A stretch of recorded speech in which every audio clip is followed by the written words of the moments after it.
경상북도 안동의 작은 마을 끝자락에 자리한 소망교회는 겨우 20명 남짓한 성도들이 모이는 조그만 교회였다. 김성철 집사는 45의 나이에 평범한 농기구 판매점을 운영하며 살아가는 소박한 신앙인이었다. 키도 작고 말주변도 없는 그였지만 매주 일요일이면 누구보다 일찍 교회에 나와 청소를 하고 의자를 정리하는 성실한 교인이었다.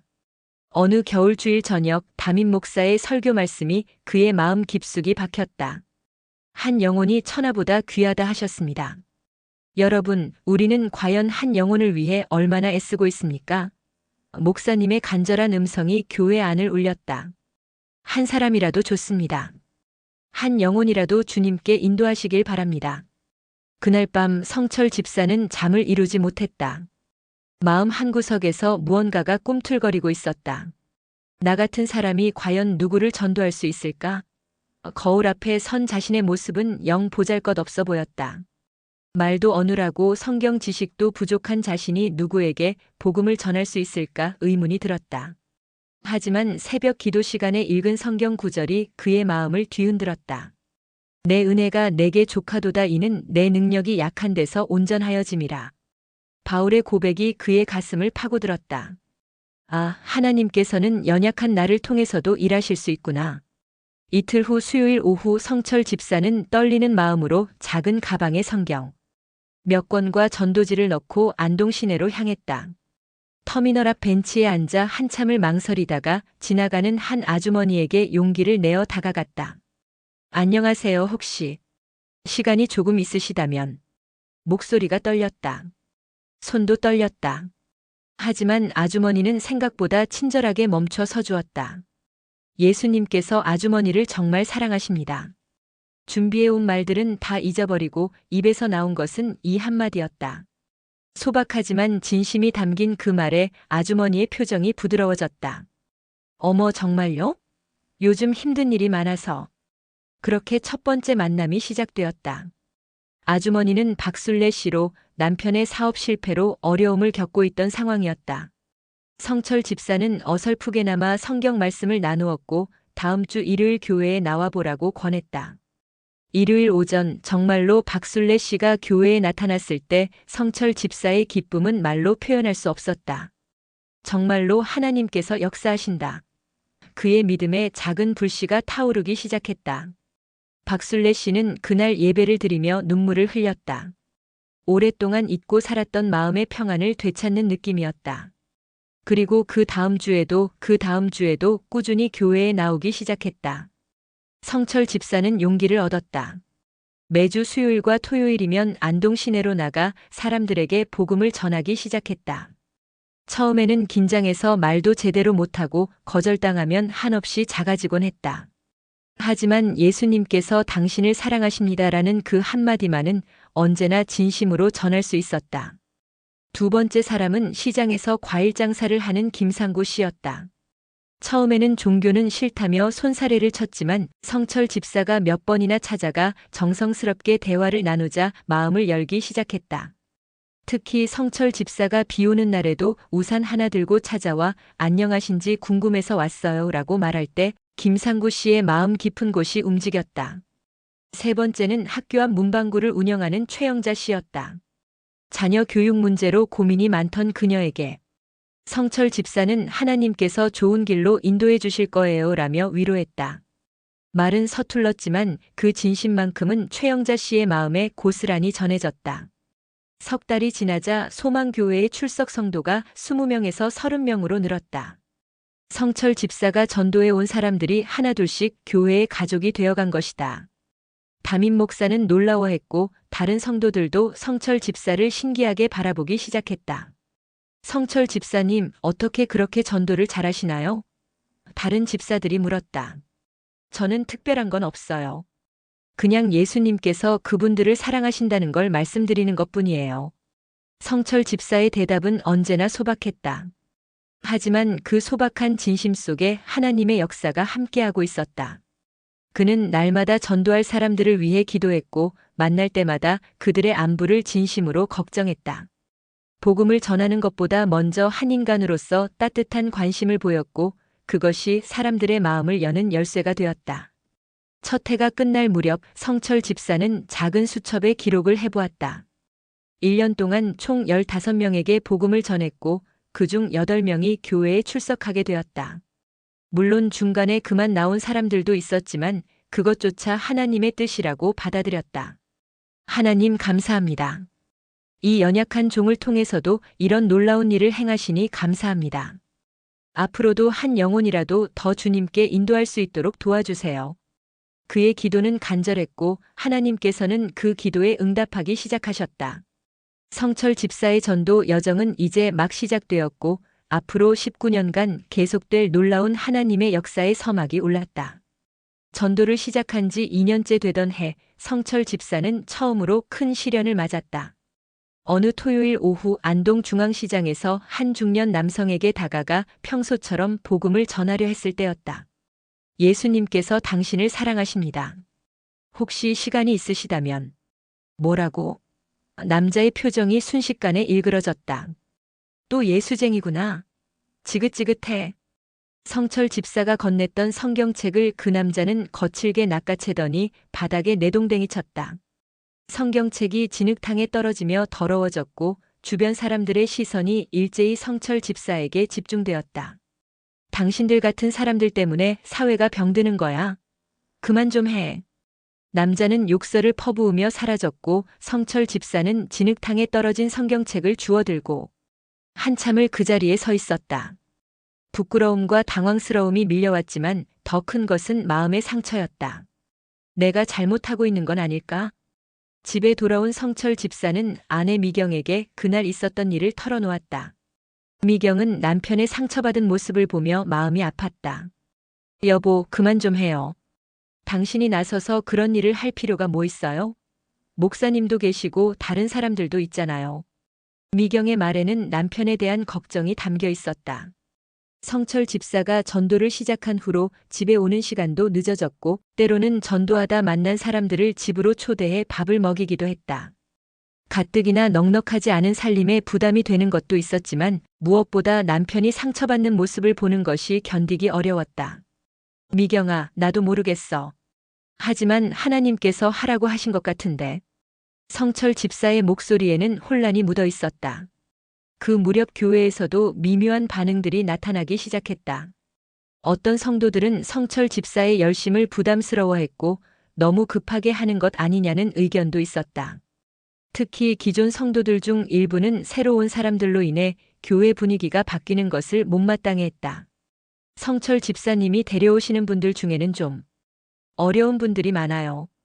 한 권사님이 조심스럽게 말했다. 물론 좋은 뜻이신 건 알겠지만 교회 품위도 생각해야 하지 않을까요? 이런 말들이 성철 집사의 귀에 들어올 때마다 그는 깊은 상처를 받았다. 내가 정말 잘못하고 있는 건 아닐까? 하나님의 뜻이 맞기는 한 걸까? 가장 힘들었던 것은 가족들의 반대였다. 아들 진수가 고등학교 2학년이 되던 해 친구들로부터 너희 아버지 전도강이라며? 라는 말을 듣고 집에 와서 울음을 터뜨렸다. 아버지, 제발 그만하세요. 친구들이 저를 놀려요. 아버지 때문에 학교 다니기가 창피해요. 진수의 울음소리에 성철 집사의 가슴이 무너져 내렸다. 사랑하는 아들에게 상처를 주고 있다는 생각에 밤잠을 이루지 못했다. 어느 날 밤 성철 집사는 산으로 올라가 혼자 기도했다. 눈물이 주체할 수 없이 흘러내렸다. 하나님, 제가 잘못하고 있는 건가요? 가족들도 상처받고 교회 사람들도 부담스러워하고 혹시 제가 혼자만의 생각으로 이 일을 하고 있는 건 아닌가요? 그때 바람에 나뭇잎이 바스락거리는 소리 사이로 마음에 잔잔한 음성이 들려왔다. 내가 너를 택하여 많은 열매를 맺게 하려고 너를 세웠노라. 성철 집사는 갑자기 예수님이 제자들에게 하셨던 말씀을 떠올렸다. 세상이 너희를 미워하면 너희보다 먼저 나를 미워한 줄을 알라. 그리고 바울 사도가 겪었던 수많은 고난들도 생각났다. 아, 이것도 하나님의 훈련 과정이구나. 성철 집사는 깊은 깨달음을 얻었다. 전도의 길이 쉬울 것이라고 생각했던 자신의 안일함을 반성했다. 다음 주 수요일 성철 집사는 다시 시내로 나갔다. 이번에는 더욱 조심스럽게 그리고 더욱 겸손하게 접근했다. 거절당해도 화를 내지 않았고 비웃음을 받아도 미소로 응답했다. 괜찮습니다. 좋은 하루 되세요. 거절하는 사람들에게도 따뜻한 인사를 잊지 않았다. 그런 그의 모습에 사람들도 조금씩 마음을 열기 시작했다. 처음에는 또 왔네라며 피하던 상인들도 시간이 지나면서 집사님, 안녕하세요라고 먼저 인사를 건네기 시작했다. 특히 한 번은 성철 집사가 독감에 걸려 일주일간 나오지 못했을 때 평소 전도를 받던 떡볶이 아주머니가 집사님 어디 가셨나?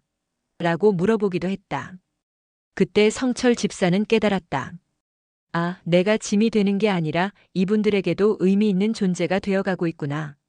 힘든 시기를 겪으면서 성철 집사의 전도 방법도 달라졌다. 처음에는 성경 말씀을 전하는데 급급했다면 이제는 먼저 그 사람의 이야기를 들어주었다. 그들의 아픔과 고민을 함께 나누고 위로의 말을 건넸다. 그리고 자연스럽게 그래도 하나님께서 좋은 길로 인도해 주실 거예요 라는 희망의 메시지를 전했다. 2년간의 시행착오를 겪으면서 성철 집사는 중요한 깨달음을 얻었다. 나는 심고 다른 이는 물을 주되 오직 하나님께서 자라게 하신다. 고린도전서의 이 말씀이 그의 전도 철학이 되었다. 자신의 역할은 씨앗을 뿌리는 것이고 그 씨앗이 언제 어떻게 자랄지는 하나님께 맡기는 것이라는 것을 깨달았다.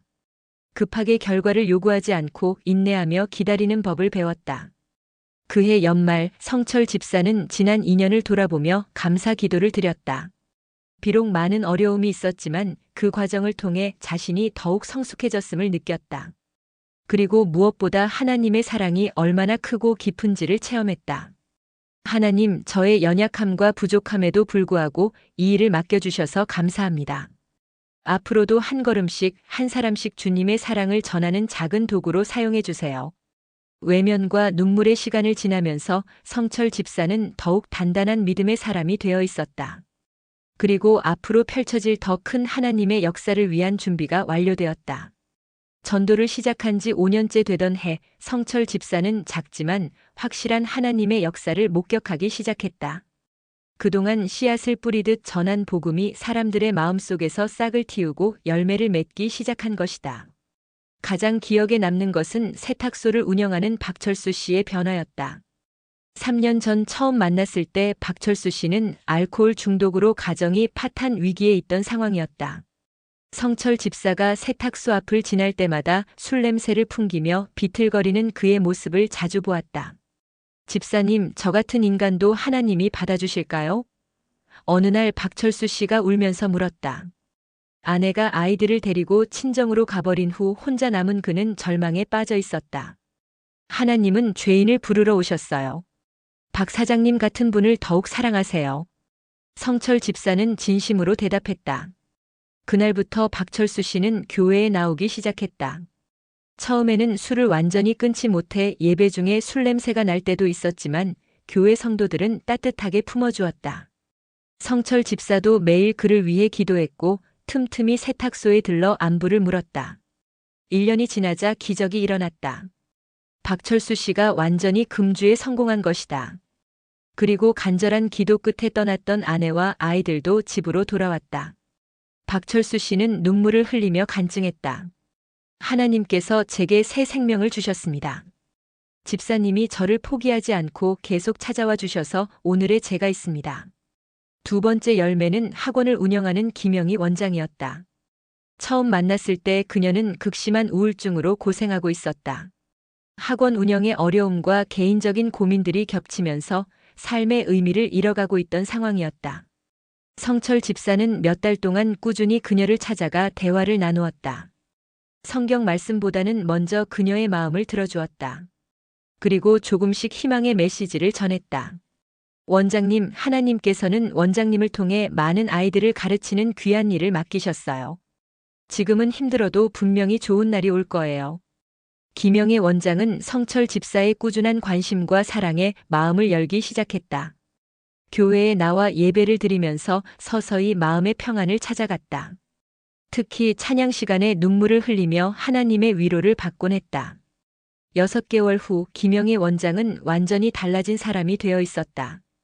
우울증이 치유되었을 뿐만 아니라 학원 운영도 안정되었다. 더 놀라운 것은 그녀가 학원에 다니는 학생들과 학부모들에게 자연스럽게 복음을 전하기 시작한 것이었다. 하나님께서 제 인생을 이렇게 바꿔주셨어요. 여러분들도 분명히 하나님의 사랑을 경험하실 수 있을 거예요. 김영애 원장의 간증을 듣고 교회에 나오기 시작한 가정들이 늘어났다. 세 번째로 기억에 남는 것은 고등학생 이준호의 이야기였다. 이준호는 성철 집사가 길에서 만난 가장 어린 전도 대상자였다. 학교에서 왕따를 당하며 자살까지 생각하던 그 아이를 성철 집사는 우연히 한강 다리 위에서 만났다. 학생 괜찮아요? 다리 난간에 기대어 아래를 내려다보고 있던 준호에게 성철 집사가 조심스럽게 다가갔다. 아저씨는 누구세요? 저 좀 혼자 있게 해주세요. 준호는 짜증스럽게 대답했다. 그래도 위험하니까 이쪽으로 와요. 아저씨가 라면 하나 사줄게요. 성철 집사는 준호를 근처 분식점으로 데려갔다. 라면을 먹으면서 준호의 이야기를 들어본 성철 집사는 가슴이 아팠다. 부모님의 이혼, 학교에서의 따돌림, 꿈의 좌절. 17살의 어린 나이에 너무 많은 상처를 안고 있었다. 준호야, 하나님께서는 너를 정말 소중하게 생각하세요. 너는 하나님의 특별한 작품이에요. 성철 집사는 진심으로 말했다. 그날부터 성철 집사는 준호를 아들처럼 돌봤다. 주말마다 만나 이야기를 나누고 교회에도 데려갔다. 처음에는 어색해하던 준호였지만 교회 청년들의 따뜻한 관심을 받으면서 조금씩 마음을 열기 시작했다. 1년 후 준호는 완전히 다른 사람이 되어 있었다. 자신감을 되찾고 공부에도 집중하기 시작했다. 그리고 대학에 진학한 후에는 신학과에 입학했다. 집사님, 저도 집사님처럼 상처받은 사람들을 도와주고 싶어요. 목사가 되어서 많은 사람들에게 하나님의 사랑을 전하고 싶어요. 준호의 고백에 성철 집사는 감격의 눈물을 흘렸다. 이 외에도 수많은 열매들이 있었다. 남편의 외도로 상처받았던 주부가 용서의 은혜를 체험하며 가정을 회복한 이야기, 사업 실패로 절망하던 사업가가 다시 일어설 용기를 얻은 이야기, 시어머니와의 갈등으로 고생하던 며느리가 평안을 찾은 이야기 등등. 5년 동안 성철 집사가 직접 전도한 사람은 총 95명이었고 그중 58명이 교회에 출석하게 되었다. 소망교회는 이제 200명이 넘는 성도들이 모이는 제법 큰 교회가 되었다. 더욱 놀라운 것은 성철 집사가 전도한 사람들이 다시 다른 사람들을 전도하기 시작한 것이었다. 박철수 씨는 같은 처지의 알코올 중독자들을 도와주며 복음을 전했고 김영애 원장은 학부모들에게, 이준호는 같은 또래 친구들에게 자연스럽게 하나님의 사랑을 나누었다. 집사님, 이게 바로 제 생산이군요. 담임 목사가 감탄하며 말했다. 한 알의 밀알이 땅에 떨어져 많은 열매를 맺는다는 말씀이 이런 의미였군요. 성철 집사는 겸손하게 고개를 숙였다. 목사님, 저는 그냥 씨만 뿌렸을 뿐이에요. 자라게 하신 분은 하나님이십니다. 어느 주일 저녁 교회에서는 특별한 간증 집회가 열렸다. 성철 집사가 전도한 사람들이 하나씩 나와서 자신의 변화된 삶을 간증하는 시간이었다. 박철수 씨의 금주 간증, 김영희 원장의 우울증 치유 간증, 이준호의 소명 간증. 하나하나가 모두 하나님의 놀라운 역사였다. 간증을 들으며 성철 집사는 깊은 감동을 받았다. 정말로 하나님께서 이 모든 일을 하셨구나. 5년 전 첫 전도를 시작할 때의 두려움과 떨림이 떠올랐다. 그때는 상상도 할 수 없었던 일들이 현실이 되어 있었다. 집회가 끝난 후 한 성도가 성철 집사에게 다가왔다. 집사님, 저희도 전도를 배우고 싶어요. 어떻게 시작하면 될까요? 그 질문에 성철 집사는 웃으며 대답했다. 특별한 방법은 없어요. 그냥 예수님께서 당신을 사랑하십니다라고 진심으로 말씀드리는 거예요. 하나님께서 나머지는 다 하세요. 그해 연말 성철 집사는 5년간의 전도 사역을 정리하며 하나님께 감사의 기도를 올렸다. 작은 시작이었지만 하나님께서는 그것을 통해 큰 일을 이루셨다. 그리고 이것은 여전히 시작에 불과했다. 앞으로 15년 더 하나님의 놀라운 역사가 계속될 것이었다. 2019년 가을 성철 집사가 전도를 시작한 지 15년째 되던 해였다. 그동안 총 187명에게 복음을 전했고 그중 142명이 교회에 출석하게 되었다. 소망교회는 이제 지역의 대표적인 교회로 성장했고 성철 집사는 전도왕이라는 별명으로 불렸다. 하지만 그의 10월 평소와 다른 증상들이 나타나기 시작했다. 극심한 피로감과 함께 소화가 잘 되지 않았고 체중도 급격히 줄어들었다. 처음에는 나이가 들어서 그런 것이라고 생각했지만 증상이 심해지자 병원을 찾게 되었다. 집사님, 검사 결과가 나왔습니다. 의사의 표정이 심각했다. 췌장암 3기로 진단됩니다. 상태가 좋지 않아서 적극적인 치료가 필요합니다. 청천벽력 같은 소식이었다. 성철 집사는 한동안 말을 하지 못했다. 옆에 있던 아내 미경은 눈물을 터뜨렸다. 얼마나 시간이 남았나요? 성철 집사가 떨리는 목소리로 물었다. 치료를 잘 받으시면 2-3년은 가능할 것 같습니다. 하지만 확실한 것은 말씀드리기 어렵습니다. 그날 밤 성철 집사는 잠을 이루지 못했다. 15년간 열심히 달려온 전도 사역을 이제 그만둬야 하는 것인가? 아직 전하지 못한 사람들이 그렇게 많은데. 하나님, 왜 이런 시련을 주시는 건가요? 아직 할 일이 많이 남았는데. 성철 집사는 울먹이며 기도했다. 하지만 며칠 후 그의 마음에 평안이 찾아왔다. 욥의 고백이 떠올랐다. 주신 자도 여호와시요 취하신 자도 여호와시오니 여호와의 이름이 찬송을 받으실지니이다. 그래, 이것도 하나님의 뜻이야. 내 남은 시간이 얼마가 되든 하나님께서 허락하신 시간이니까. 입원 치료가 시작되었다. 항암 치료의 부작용으로 머리카락이 빠지고 몸무게가 더욱 줄어들었다. 걷기도 힘들어져서 전도를 나갈 수 없는 상황이 되었다. 이제 정말 쓸모없는 종이 되었구나. 성철 집사는 자책하며 우울해했다. 15년간 매주 빠지지 않고 나갔던 전도를 할 수 없다는 것이 가장 큰 고통이었다. 그런데 입원 생활을 하면서 뜻밖의 일들이 일어나기 시작했다. 같은 병실에 입원한 환자들과 자연스럽게 대화를 나누게 된 것이다. 집사님은 교회를 다니시는군요. 저는 종교에 관심이 없었는데 이렇게 아프고 보니 종교라도 믿어야 할 것 같아요. 옆 침대의 환자가 말했다. 하나님께서는 어려울 때 더욱 가까이 계세요. 지금 같은 때가 오히려 하나님을 만날 좋은 기회일 수도 있어요. 성철 집사는 자연스럽게 복음을 전했다. 병실에서의 대화는 길거리에서의 전도와는 달랐다. 같은 고통을 겪고 있는 사람들이기에 서로의 마음을 더 잘 이해할 수 있었다. 죽음의 그림자가 드리워진 병원에서 하나님의 사랑과 영원한 생명의 소망은 더욱 절실하게 다가왔다. 집사님 말씀을 들으니 마음이 평안해져요. 죽음이 그렇게 무섭지 않네요. 말기 암 환자인 김할아버지가 고백했다. 성철 집사는 김할아버지와 함께 기도하며 복음을 나누었다. 몇 주 후 김할아버지는 예수님을 영접하고 평안한 모습으로 하나님 품에 안겼다. 임종 직전 김할아버지는 성철 집사의 손을 꼭 잡고 말했다. 집사님 덕분에 천국 갈 수 있게 되었어요. 고맙습니다. 간병하러 온 가족들에게도 복음을 전할 기회가 생겼다. 환자를 돌보느라 지친 가족들에게 성철 집사는 위로의 말씀을 전했다. 하나님께서 함께 하시니까 힘내세요. 모든 것이 합력하여 선을 이루실 거예요. 특히 젊은 간호사 정민영 씨에게는 더욱 적극적으로 복음을 전했다. 밤낮으로 환자들을 돌보느라 지쳐있던 그녀에게 성철 집사는 아버지 같은 따뜻함으로 다가갔다.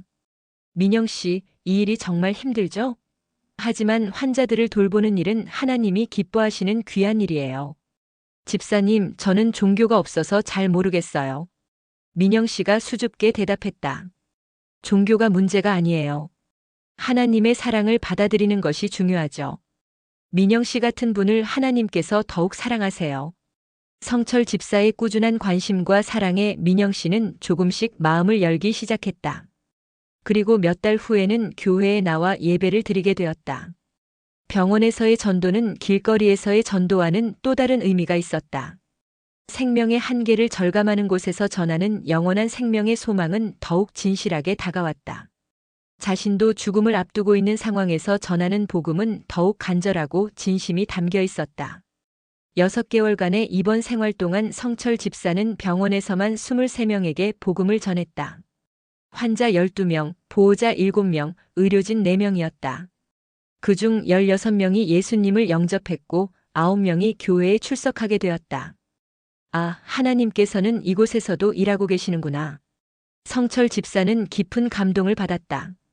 자신이 쓸모없다고 생각했던 그 시간에도 하나님께서는 그를 통해 놀라운 일을 행하고 계셨다. 하나님, 제가 건강할 때보다 아플 때 더 많은 사람들의 마음을 움직이셨네요. 연약함 가운데서도 하나님의 능력이 온전히 나타나는 것을 경험합니다. 2020년 봄 코로나19가 전 세계를 강타했지만 성철 집사의 치료는 예상보다 좋은 결과를 보였다. 암의 진행이 멈췄고 체력도 조금씩 회복되었다. 의사들도 놀라워했다. 정말 기적적인 회복입니다. 이런 경우는 드물어요. 담당 의사가 말했다. 성철 집사는 이것도 하나님의 은혜라고 믿었다. 아직 할 일이 남아 있어서 시간을 더 주신 것이라고 생각했다. 퇴원 후 성철 집사는 다시 전도 사역을 시작했다. 하지만 이전과는 달랐다. 자신의 죽음을 직면했던 경험을 통해 더욱 간절하고 진실하게 복음을 전할 수 있게 되었다. 저도 죽음을 앞두고 있는 사람입니다. 하지만 예수님 때문에 죽음이 두렵지 않아요. 영원한 생명의 소망이 있거든요. 병상에서의 경험은 성철 집사의 전도 사역에 새로운 차원을 더해주었다. 고통받는 사람들의 마음을 더 잘 이해할 수 있게 되었고 생명의 소중함을 더욱 절실하게 전할 수 있게 되었다. 2022년 여름 성철 집사가 전도를 시작한 지 18년째 되던 해였다. 완치 판정을 받은 지도 1년이 넘었고 다시 건강을 회복하여 활발하게 전도 사역을 이어가고 있었다. 그동안 총 267명에게 복음을 전했고 그중 201명이 교회에 출석하게 되었다. 어느 화요일 오후 성철 집사가 농기구 판매점에서 일하고 있을 때 택배 기사가 편지 한 통을 가져왔다. 발신인을 보니 전혀 모르는 이름이었다. 김성철 집사님께. 편지를 열어보는 순간 성철 집사의 눈이 동그래졌다. 안녕하세요, 집사님. 저는 부산에 살고 있는 이은주라고 합니다. 혹시 저를 기억하실지 모르겠지만 15년 전 안동 터미널에서 집사님께 복음을 들었던 사람입니다. 그때 저는 남편과 크게 싸우고 친정에 가는 길이었는데 집사님께서 하나님께서 당신을 사랑하신다고 말씀해 주셨죠. 그 한마디가 제 인생을 바꿨습니다. 집사님께서 주신 성경책을 읽으며 하나님을 만났고 남편과의 관계도 회복할 수 있었습니다. 지금은 부산에서 작은 교회를 다니며 행복하게 살고 있습니다. 두 아이도 신앙 안에서 건강하게 자라고 있어요. 늦었지만 감사의 마음을 전하고 싶어서 편지를 씁니다. 집사님의 한마디가 절망 속에 있던 저에게 희망이 되었습니다. 정말 감사합니다. 성철 집사는 편지를 읽으며 눈물이 핑 돌았다. 15년 전에 그 짧은 만남을 이렇게 기억해 주다니. 하나님의 역사가 얼마나 놀라운지 새삼 깨달았다. 그런데 이것은 시작에 불과했다. 그 다음 주에도 계속해서 편지들이 도착하기 시작했다. 서울에서 온 편지 집사님께서 전해주신 복음으로 제가 목사가 되었습니다. 지금은 서울의 한 교회에서 사역하고 있습니다. 집사님이 뿌린 씨앗이 이렇게 자라고 있습니다. 대구에서 온 편지 집사님 덕분에 알코올 중독에서 벗어날 수 있었습니다. 지금은 중독자 재활센터에서 봉사하며 같은 어려움을 겪는 사람들을 돕고 있습니다. 광주에서 온 편지 집사님께서 전도해 주신 어머니가 저희 가족을 교회로 인도해 주셨습니다. 온 가족이 하나님의 은혜로 살고 있습니다. 인천에서 온 편지 집사님의 전도로 우울증에서 벗어났습니다. 지금은 상담사가 되어 마음이 아픈 사람들을 돕고 있습니다. 편지들은 전국 각지에서 계속 도착했다. 심지어 해외에서 온 편지도 있었다. 캐나다에서 온 편지 집사님께서 전도해 주신 저희 부모님을 통해 캐나다까지 복음이 전해졌습니다. 이곳에서 한인 교회를 개척하여 사역하고 있습니다. 미국에서 온 편지 집사님이 전도하신 분의 딸입니다. 어머니를 통해 예수님을 믿게 되었고 지금은 미국에서 선교사로 사역하고 있습니다. 편지들을 읽으면서 성철 집사는 놀라움을 금할 수 없었다. 자신이 전도한 사람들이 다시 다른 사람들을 전도하고 그 사람들이 또 다른 사람들을 전도하는 연쇄 반응이 일어나고 있었던 것이다. 특히 감동적이었던 것은 20년 전 처음 전도했던 박순례 씨로부터 온 편지였다. 집사님 안녕하세요. 집사님께서 처음 전도해 주신 박순례입니다. 저를 기억하시겠지요? 20년 전 그 힘들었던 시절, 집사님의 따뜻한 말씀이 제게 새 생명을 주었습니다. 그 후로 저도 집사님을 닮아 전도하는 삶을 살아왔습니다. 지금까지 제가 전도한 사람이 47명이고 그중 35명이 교회에 출석하고 있습니다. 그리고 그분들이 또 다른 사람들을 전도하고 계세요. 집사님께서 뿌린 한 알의 씨앗이 이렇게 많은 열매를 맺고 있습니다. 정말 감사합니다. 성철 집사는 박순례 씨의 편지를 읽으며 깊은 감동을 받았다. 아, 이것이 바로 재생산의 역사구나. 편지들을 정리해보니 놀라운 사실이 드러났다. 성철 집사가 직접 전도한 267명뿐만 아니라 그들이 다시 전도한 사람들까지 합치면 총 1247명이 복음을 듣게 되었고 그중 892명이 교회에 출석하게 되었다는 것이었다. 더욱 놀라운 것은 성철 집사가 전도한 사람들 중에서 목사가 된 사람이 3명, 전도사가 된 사람이 7명, 선교사가 된 사람이 4명이나 되었다는 것이었다. 하나님 정말 놀랍습니다. 제가 상상했던 것보다 훨씬 큰 일을 하고 계셨군요. 성철 집사는 감격의 기도를 올렸다. 편지들 중에는 성철 집사 자신도 기억하지 못하는 만남들이 많았다.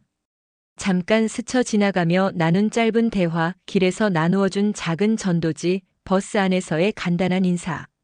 이런 작은 접촉들도 누군가에게는 인생을 바꾸는 큰 사건이 되었던 것이다. 한 편지에는 이런 내용이 있었다. 집사님, 혹시 10년 전 비 오는 날 버스 정류장에서 우산을 빌려주신 것을 기억하시나요? 그때 하나님이 복 주실 거예요 라고 하신 한마디가 제 마음의 씨앗이 되었습니다. 성철 집사는 그 일을 전혀 기억하지 못했다.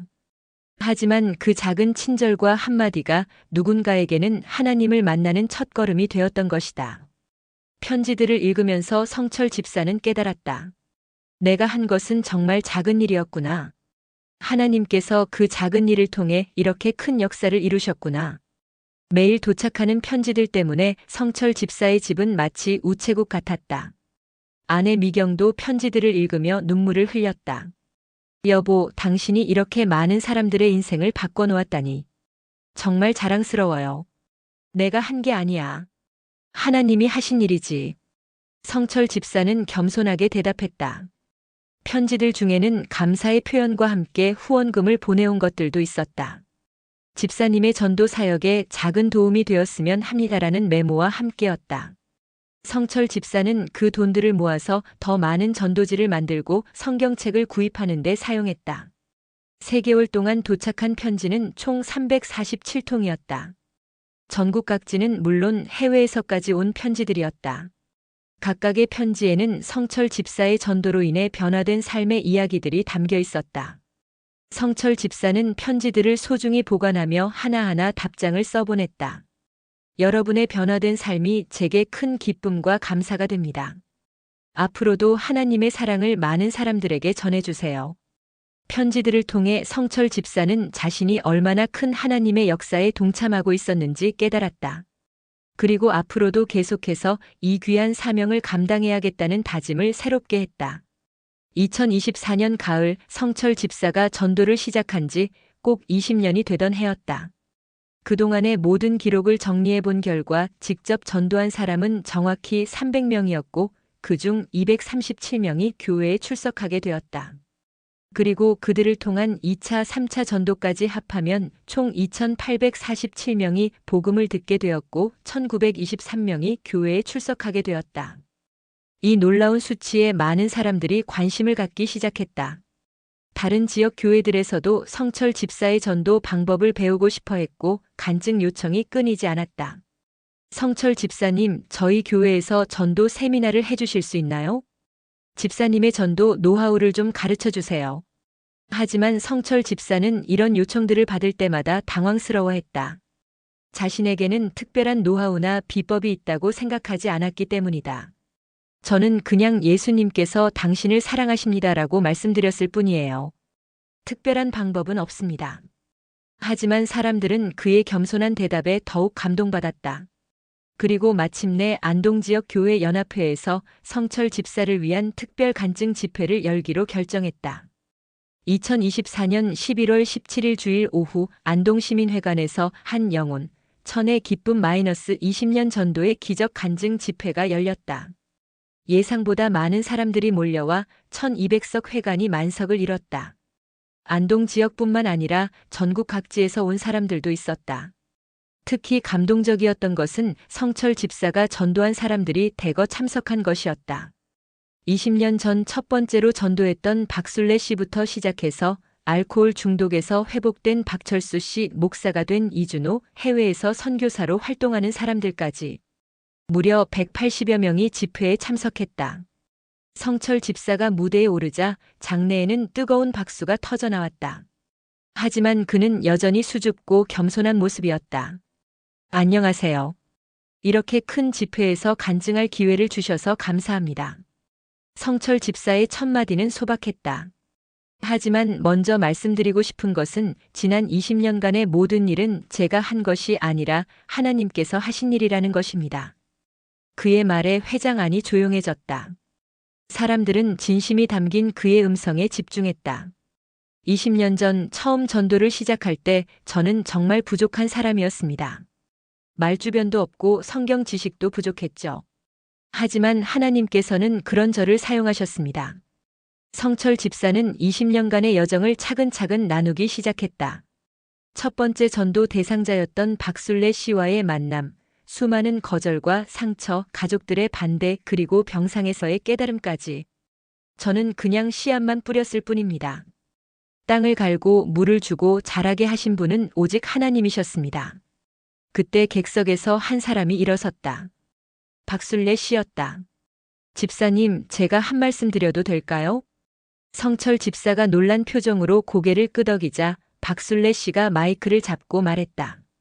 여러분, 제가 집사님께 처음 전도받았던 사람입니다. 20년 전 절망 속에 있던 저에게 집사님은 천사 같은 분이었어요. 예수님께서 당신을 사랑하신다는 그 한마디가 제 인생을 완전히 바꿔놓았습니다. 박술래 씨의 증언에 이어 다른 사람들도 하나둘씩 일어나 간증하기 시작했다. 알코올 중독에서 벗어난 박철수 씨 집사님이 저를 포기하지 않고 끝까지 사랑해 주셔서 오늘의 제가 있습니다. 목사가 된 이준호 집사님께서 절망 속에 있던 저를 건져주셨습니다. 지금 저도 집사님처럼 상처받은 영혼들을 돌보는 목사로 살고 있습니다. 해외 선교사가 된 김미영 씨 집사님의 전도로 예수님을 만났고 지금은 아프리카에서 선교사로 사역하고 있습니다. 집사님께서 뿌린 씨앗이 아프리카까지 퍼져나가고 있어요. 간증이 이어질수록 회장 안의 분위기는 더욱 뜨거워졌다. 많은 사람들이 눈물을 흘렸고 하나님의 놀라운 역사에 감탄했다. 마지막에 성철 집사가 다시 마이크를 잡았다. 여러분의 간증을 들으니 정말 감격스럽습니다. 하지만 이 모든 영광은 하나님께 돌려야 합니다. 그의 목소리가 떨렸다. 제가 깨달은 것은 하나님께서는 우리의 작은 순종을 통해 큰 일을 이루신다는 것입니다. 20년 전 첫 전도를 시작할 때 이런 놀라운 일이 일어날 줄 꿈에도 몰랐습니다. 한 사람 한 사람에게 전한 복음이 이렇게 많은 사람들의 삶을 변화시킬 줄 몰랐어요. 성철 집사는 잠시 말을 멈추고 객석을 바라보았다.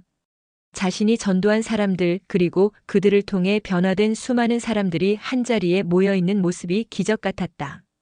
제가 여러분께 전하고 싶은 메시지는 간단합니다. 하나님께서는 여러분도 사용하고 싶어 하신다는 것입니다. 특별한 능력이나 재능이 있어야 하는 것이 아닙니다. 그냥 순종하는 마음, 그것만 있으면 됩니다. 예수님께서 당신을 사랑하십니다. 이 한마디만 진심으로 전해도 하나님께서는 놀라운 일을 이루십니다. 한 영혼이 천하보다 귀하다고 하셨잖아요. 집회가 끝날 무렵 성철 집사는 마지막 기도를 올렸다. 하나님 아버지, 지난 20년간 이 부족한 종을 사용해 주셔서 감사합니다. 300명의 영혼을 주님께 인도할 수 있게 해주셔서 감사합니다. 하지만 이것은 시작에 불과하다는 것을 압니다. 오늘 이 자리에 모인 모든 분들이 전도의 사명을 감당하는 사람들이 되게 해주세요. 한 사람이 한 사람씩만 전도해도 온 세상에 복음이 전해질 수 있다는 것을 깨닫게 해주세요. 제가 뿌린 작은 씨앗들이 이렇게 큰 나무가 되어 많은 열매를 맺게 하신 하나님께 모든 영광을 돌립니다. 예수님의 이름으로 기도합니다. 아멘.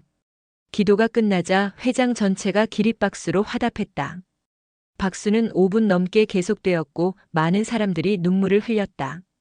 집회 후 많은 사람들이 성철 집사에게 다가와 전도에 대한 결단을 고백했다. 집사님, 저도 전도하는 삶을 살겠습니다.